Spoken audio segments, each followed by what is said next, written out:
Pak Presiden, izin bertanya, sebenarnya apa yang ada di benaknya Pak Presiden mengenai kemajuan yang Bapak ingin lihat terjadi dalam pendidikan di Indonesia ini? Pendidikan untuk semua. Artinya inklusif, sampai ke pinggiran, sampai ke pelosok desa, pelosok tanah air. Tapi pendidikan yang berkualitas, Ya, itu kunci. yang kompetitif. Dua-duanya harus berjalan bersamaan. Ini kan yang saya tugaskan ke Mas Menteri.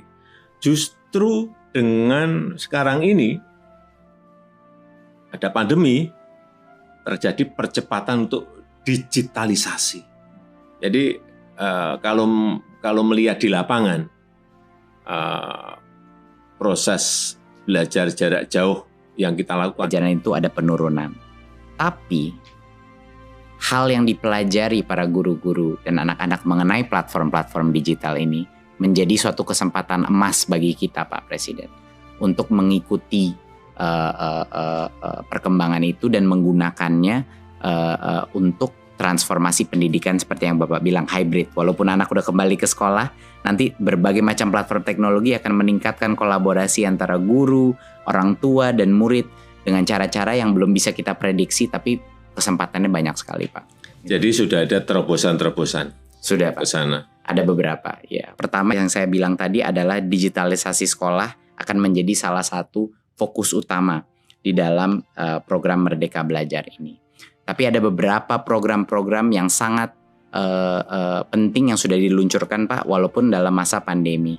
Yang pertama adalah ujian nasional kita ubah menjadi asesmen nasional, di mana sekarang kita bukan mengukur informasi, tapi kita mengukur numerasi dan literasi kemampuan bernalar, Pak, sesuai dengan standar internasional.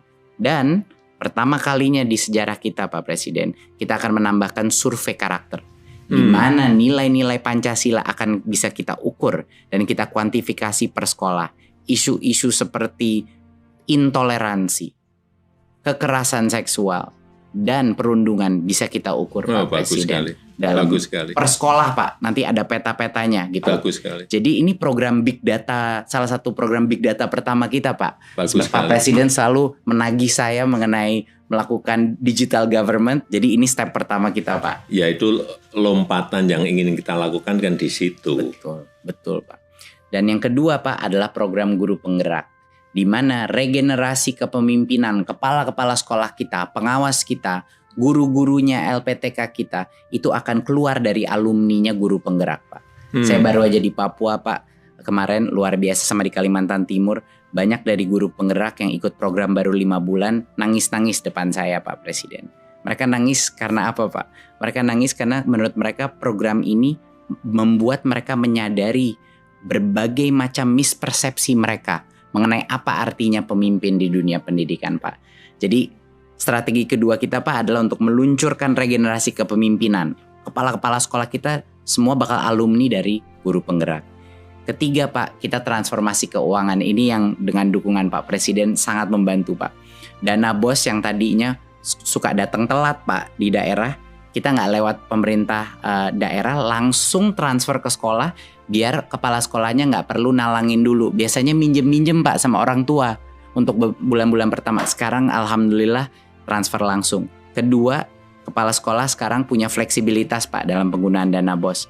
Mereka bisa gunain, kadang ada yang kebutuhannya buku, kadang kebutuhannya digital, kadang-kadang kebutuhannya masker. Adapun yang kebutuhannya perahu untuk nyebrangin anak-anak dari pulau sebelah, Pak. Iya, ini kan negara besar ya. Kebutuhan di setiap sekolah, di setiap daerah, di setiap provinsi itu pasti beragam, berbeda-beda. Betul. Jadi nggak bisa, tidak selalu kayak Pak Presiden, waktu saya pernah ngobrol sama Pak Presiden, keseragaman itu belum tentu keadilan. Iya, betul. Itu, Pak. Dan saya mengambil nasihatnya Pak Presiden, lalu kita buat lewat kebijakan.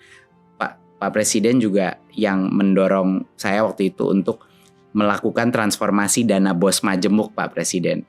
Kan aneh kan, Pak. Dulu Pak Presiden bilang sama saya, Mas Menteri, ini aneh kok jadi per anaknya di Jakarta sama per anaknya di Papua, di Pulau Maluku. Jadi setelah kita evaluasi, kita ubah, Pak Presiden. Sekarang namanya dana BOS Majemuk.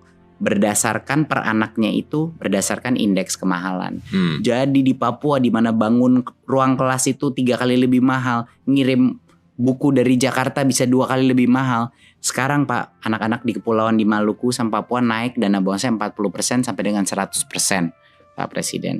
Ya itu yang namanya keadilan. Betul.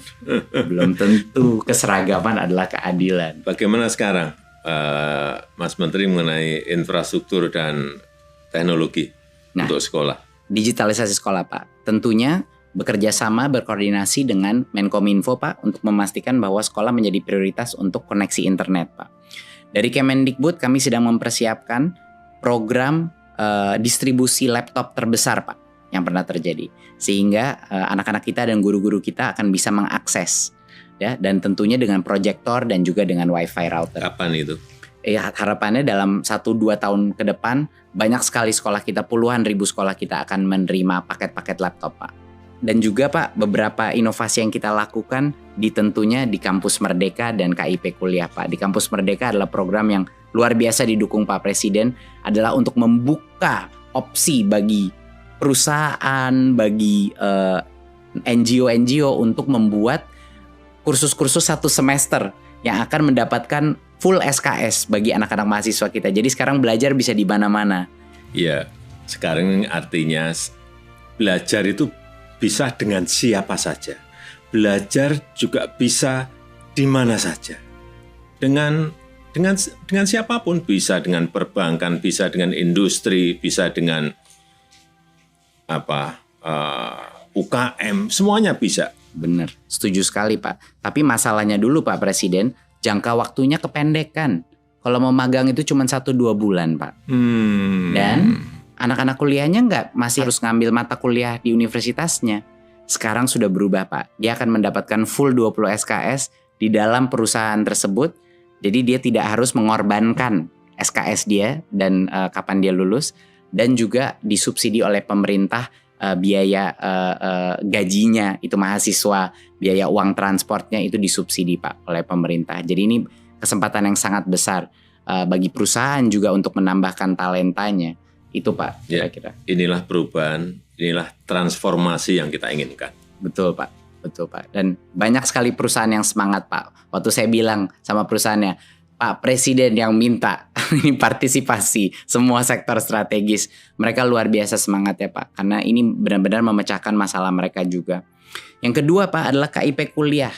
Yang kemarin KIP Kuliah baru saja kita melakukan perubahan bahwa sebelumnya KIP Kuliah itu cuma 2,4 juta Pak per anak. Masalahnya adalah di prodi-prodi yang sangat baik kualitasnya, ada banyak yang UKT-nya di atas 2,4 juta Pak. Jadi banyak sekolah-sekolah kita diskriminasi terhadap anak-anak penerima KIP Kuliah karena rugi universitasnya. Nah, barulah kita ubah kebijakannya sehingga kalau prodi A itu bisa sampai dengan 12 juta Pak. Untuk prodi B bisa dengan 4 juta. Jadi ya ini persis sama seperti yang Pak Presiden bilang tadi, kesetaraan belum tentu keadilan. Iya, betul. Sehingga sekarang anak-anak dari Papua atau dari Maluku yang mau masuk ke dalam program yang mahal, misalnya Fakultas Kesehatan, dia bisa tanpa diskriminasi dari universitasnya Pak Presiden. Itu kira-kira Pak, beberapa hal yang memang sudah mendapat dukungan dari Pak Presiden. Bagus. Saya boleh tanya Pak Presiden?